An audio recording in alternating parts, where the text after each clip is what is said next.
Hello everyone, how to totes back with another new video, and in this video I'm going to show you how to turn on login alerts on Facebook notification in Facebook Lite app. Okay, so it means that if someone try to log in your account in other device, then in your Facebook app you will see that notification that unauthorized login.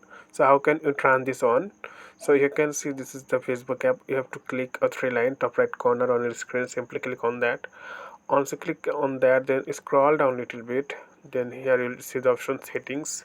Simply click on settings and again click click password and security, and then here you'll see the option, the first option, get alert about unrecognized login. Simply click the option, and here you'll see the two option, like if you get an alert from an unfamiliar location or browser, you will able to reset your password and secure your account.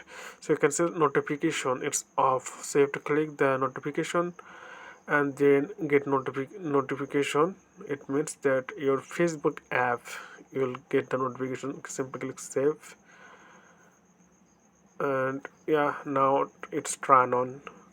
So okay friend, I hope this video was helpful for you. So today's no more, and thank you for watching.